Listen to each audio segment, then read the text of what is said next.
বন্ধুরা, আমি আজকে একটি নতুন নাস্তা নিয়ে আসলাম। পিঠার রেসিপি পুলি পিঠা। ভিতরে নারকেলের পুর দিয়ে পুলি পিঠা তৈরি করব। তেলে ভাজবো না, আমি ভাপ দিয়ে এই পিঠাটা তৈরি করব। সেই জন্য আমি সুজি দিয়ে চালের গুঁড়ি দিয়ে একটা ব্যাটার তৈরি করে নিয়েছি। এখন আমি রুটির মতো করে বানিয়ে নিয়েছি। একটা একটা একটা কাক দিয়ে আমি এটাকে গোল একটা পাত্র দিয়ে আমি এটাকে কেটে কেটে নিয়েছি রুটির মতো করে। আর নারকেল ও খেজুরের গুড় দিয়ে একটি পুর বানিয়েছি। সেটাও বানাবার সময় তোমাদের দেখাইতে পারিনি, দুঃখিত। খেজুরের গুড় আর নারকেল এটা দিয়ে একটি পুর তৈরি করে নিয়েছি।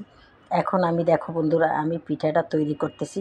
দেখো, গোল এই পাত্রটা দিয়ে আমি কেটে নিয়েছি। গ্লাসের মুখ দিয়েও কাটা যায়, কিন্তু আমি এটা বয়মের একটা মুখ দিয়ে সেটা কেটে নিয়েছি। দেখো, এখন আমি ভিতরে পুরটা দিয়ে পিঠাটা আমি তৈরি করে নিচ্ছি। দেখো কত সুন্দর লোভনীয় একটা পিঠা। শীতের দিন, এখন মানুষ নানান রকম পিঠা তৈরি করে। তা আজকে আমি এই পিঠাটা আমি বাপে দিয়ে পিঠাটা রান্না করব। তাহলে তোমরা দেখতে থাকো বন্ধুরা আমার এই পিঠার রেসিপিটা।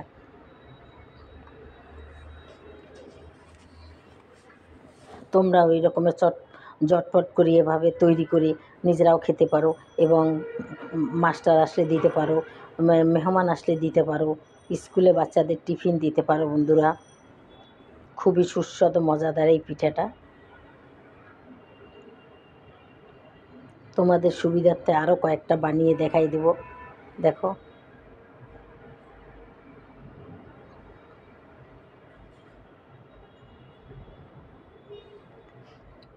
বন্ধুরা, তোমরা যে যেখান থেকে আমাদের এই ভিডিওটা দেখো না কেন, দেশ ও দেশের বাইরে থেকে, তোমাদেরকে জানাই অনেক অনেক ধন্যবাদ। তোমরা আমাদের এভাবে আমাদের ভিডিওগুলো দেখবে, তাহলে আমরা উৎসাহিত হয়ে আরও সুন্দর সুন্দর ভিডিও নিয়ে আসব। আর তোমরা যেখানেই থাকো না কেন, তোমাদের জানাই অনেক অনেক ধন্যবাদ। তোমরা ভালো থাকো, তাহলেই তোমরা ভালো থাকো আর আমাদের জন্য দোয়া করবে। আমরাও তোমাদের জন্য দোয়া করব যাতে তোমরা ভালো থাকো।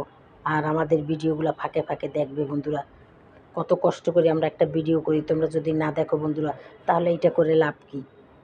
দেখো বন্ধুরা, এখন আরও কিছু পিঠা তৈরি করে আমি তোমাদেরকে দেখাবো।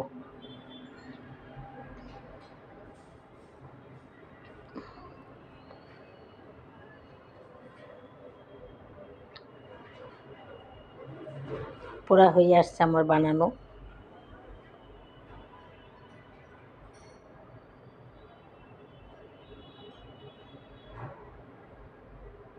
আমি চুলায় একটা পাতিল বসিয়ে দিয়েছি, সেখানে কিছুটা গরম পানি দিয়েছি।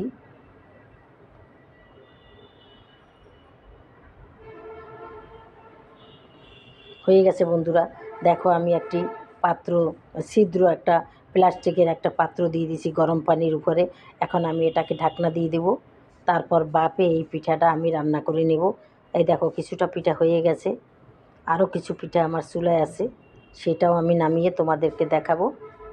তাহলে তোমরা দেখতে থাকো বন্ধুরা আমার এই পিঠার রেসিপিটা। তোমরা এই রেসিপিটা যদি দেখো, অবশ্যই আমাকে প্রথম একটা লাইক দিয়ে দেখবে বন্ধুরা, তোমাদের কাছে অনুরোধ। এই যে দেখো, আমার সব পিঠে হয়ে গেছে বন্ধুরা। দেখো, তোমাদের যদি ভালো লেগে থাকে তাহলে অবশ্যই আমাকে একটা লাইক দিবে, আর আমার চ্যানেলটাকে সাবস্ক্রাইব করে দিবে এবং শেয়ার করে দিবে। তাহলেই বন্ধুরা তোমার নতুন নতুন বন্ধুরা দেখবে, আর আমি তাহলে সুন্দর সুন্দর ভিডিও নিয়ে আবার আসতে পারবো। তাহলে আজকের মতো রাখি বন্ধুরা। আবার আমি সুন্দর সুন্দর ভিডিও নিয়ে আসবো, তোমরা যদি চাও। তাহলে আজকের মতো রাখি বন্ধুরা। খোদা হাফেজ। আসসালামু আলাইকুম।